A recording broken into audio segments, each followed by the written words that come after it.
అందరికీ నమస్కారం. Welcome back to my YouTube channel. మా పెద్దమ్మ అయితే చూడండి మినుములు ఇసురుతుంది. 5 కేజీల మినుములు ఇసురుతుందండి. చాలా బాగా ఇసురుతుంది కదా. చూడండి మా పెద్దమ్మకు ఒక 80 సంవత్సరాలు ఉంటాయి. అయినా కూడా ఎంత యాక్టివ్గా పనిచేస్తుందో.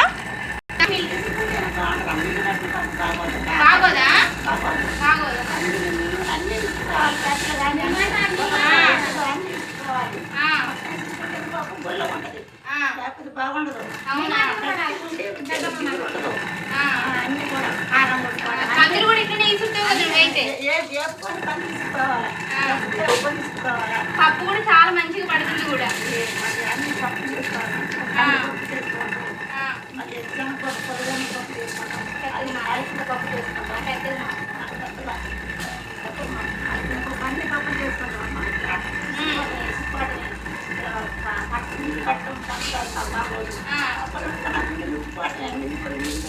అరిసెల పిండి కూడా కొట్టుకునేటోళ్ళ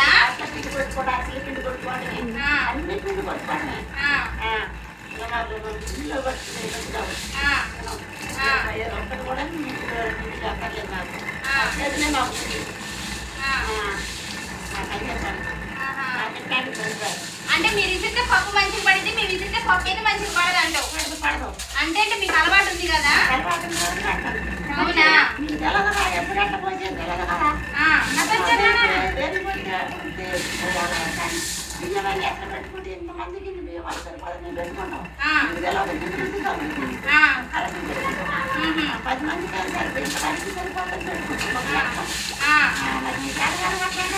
అదేలే మాకు ఇప్పుడు శాత కాదులే.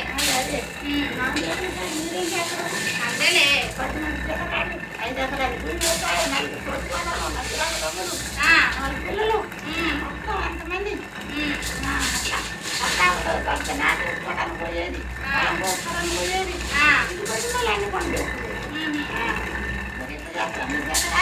చూడండి మాటలు చెప్పుకుంటే కూడా 5 కేజీల పప్పు అయితే ఇసిరేసిందండి మా పెద్దమ్మ అయితే. అసలుకి మాట చెప్పేసింది, పప్పు అయితే ఇసిరేసిందండి. వాళ్ళ వెనకటి కాలం గురించి కూడా చెప్తుందండి పెద్దమ్మ అయితే.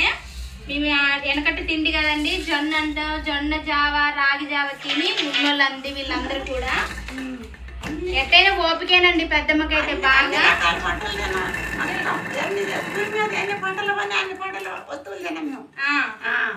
అయితే మీరు గడ్డోళ్ళు అన్నమాట.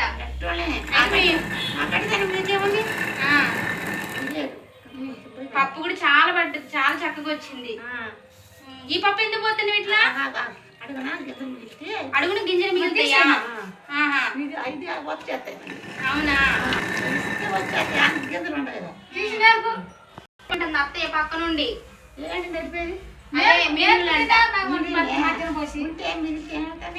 అవునా? మంచిదేగా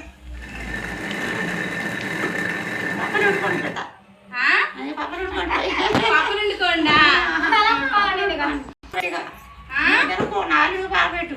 ఎల్లుడికి బాగా పెట్టు. ఎల్లుడి కోసమే ఇసిరేది.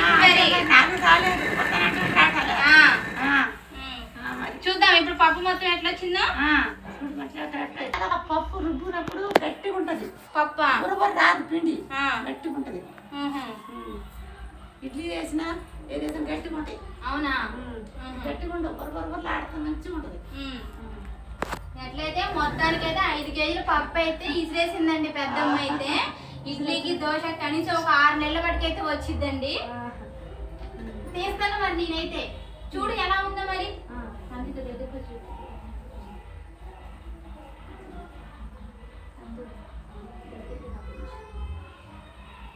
మొత్తం కూడా అయిపోయిందిగా, మంచిగా వచ్చిందిగా మొత్తం కూడా.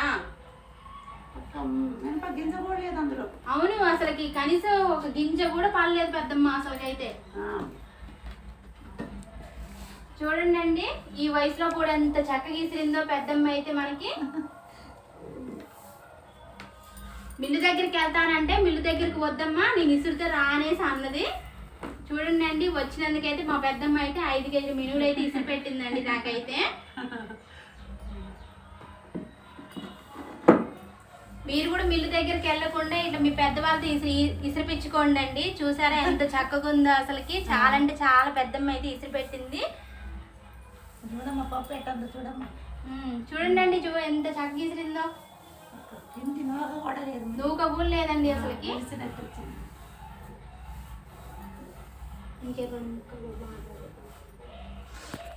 బిర్యానీ తింటామా చెబుతాడు చెరగాలి ఇప్పుడు మనకి నవ్వుకుంటే వస్తుంది చెబితే గేదెలు తినేటోళ్ళకి ఇస్తే గేదెలు పోసుకుంటారు మనం వండుకున్నప్పుడు జరుపుకోవాలి మరి అంతే. అవునా, చూసారు కదండి, ఇట్లా చక్కగా అయితే పప్పు అయితే మనకు వచ్చేసిందండి. ఇసురురాయి మీద ఇసురుకుంటేనండి చాలా బాగా వచ్చింది. మేమైతే దీన్ని ఇసురురాయి అంటాము. మీరు ఏమని చెప్తారో కామెంట్ బాక్స్ లో కామెంట్ చేయండి అండి. మీ ఇంట్లో కూడా పెద్దవాళ్ళ ఇంటికి ఇలాగే ఉంటేనే ఇసురుపించుకోండి, చాలా బాగుందండి. పప్పు కూడా చూడండి ఎంత చాలా అంటే చాలా బాగా వచ్చిందండి పప్పు అయితే మనకైతే. ఫైనల్ గా మా వీడియో కనుక మీకు నచ్చినట్టయితే లైక్ చేయండి, షేర్ చేయండి, కామెంట్ చేయండి, బెల్ ఐకాన్ అయితే కొట్టండి మర్చిపోకుండా.